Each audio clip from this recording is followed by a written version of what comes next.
नमस्कार चाषी भाई मैंने आपण को पुणी थे स्वागत करुच्ची मोर यही channel Pratap fish farm Odisha को। थंबनेल देखी आपण जानी सारिथिबे माछर फंगल रोग को केमिति उपचार करिबा बहुत कम खर्च रे। मो माछ को जो मेडिसिन दउछि से विषय रे कहबी। प्रथम देखंदो गोटे सुस्थ माछ एटा आ गोटे वीडियो देखंतु ए माछरे फंगल रोग लागिछि ता देह सारा पूरा देखंतु को टाइप रो ହେଇछि। ये होछि फंगल रोग। ए रोग प्रायतः ए कैटफिश जातीय माछरे हेइ थाए। ए रूपचांदा जलंग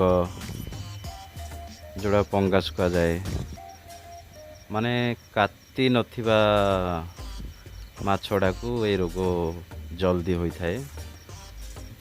ए रोग को ए देखंतु को टाइप रे देखा जाउछि। आ गोटे वीडियो देखंतु एटा मो निज पोखर एई भली माछ म देखौछि। मो निज पोखर एटा हेइथिला तार फुटेज म रखिथिली। बहुत चाषी भाई ए रोग विषय रे जानिथिबे आ तार उपचार मध्य करिथिबे। एही रोगटी साधारणतः आमर पोखर पानी खराब हेले होई थाए। माछ को जो भली पानी दरकार से भली पानी न रहिले ए रोगटी शीघ्र व्यापी थाए। आ गोटे माछ को हेला परे एही रोगटी अन्य समस्त माछ को होई थाए। एही रोगटी साधारणतः आमर शीत दिन रे देखा जाय थाए। आ गोटे वीडियो देखंतु पोखरी भितरे माछटी अछि धला कलर देखा जाउछि। तार देह सारा पूरा फंगल रोग हो जाइछि। एही रोग को ठीक करिया पे बाजार रे बहुत दामी दामी औषध मिलुछि जोड़ा मु यूज करथिली सेटा भी मु देखौछि। ये देखंतु एक्वा नेम आर दामटा एपटे अछि। ये देखंतु 600 टंका 500 ml को 600 टंका माने लीटर 1200 टंका बहुत हाई रेट होछि। देखो फंगल एंड बैक्टेरियल डिजीज पाई एही रोग आरंभ रो ही न हेबा पाई फ्लुकोनजोल 150 बाजार रे सब मेडिसिन स्टोर रे मिलिबो। गोटे टैबलेट रो दाम 10 टंका रु 13 टंका भितर पड़िबो। मु 13 टंका दे आनथिली।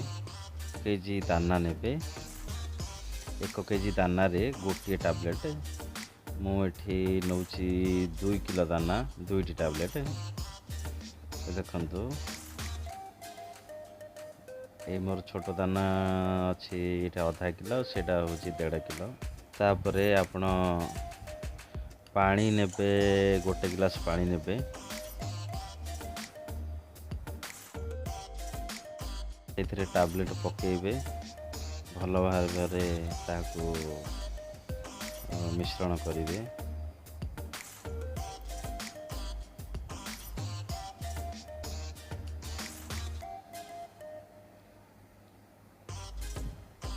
आपण को आ गोटे स्प्रे दरकार पड़िबो छोटो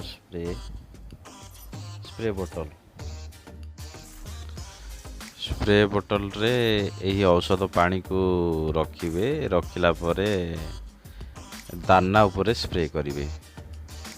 दाना उपरे स्प्रे कर साला परे ताकू सुखे देबे एमती आपण 7 दिन माछ खाइबा दियंतु माछरे कोनोसी फंगल रोग हबो नाही। प्रति मासरे थरे पोखर रे चूर्ण पकई पानी की सफा रखंतु। आउ मु जो कहली मेडिसिन टा एटा आपण एटा भी प्रति मासरे पकांतु।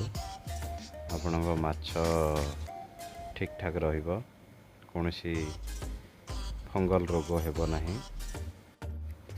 जदि आपण माछ को फंगल रोग होई जाइछि ताले आपण को पानी की पूरा चेंज करबा पड़ियो। 1/3 पानी बाहर करिवे पुणी से नुआ पानी ऐड करिवे। तापरे एई मेडिसिन टा 7 दिन देबे आपण माछ ठीक हो जिवो। आशा करूची एही वीडियोटी आपण को भल लागिथिबो। एमती नूतन वीडियो देखिए मोर चैनल को सब्सक्राइब करंतु। पुणी देखा नूतन एक वीडियो रे। रहुची नमस्कार।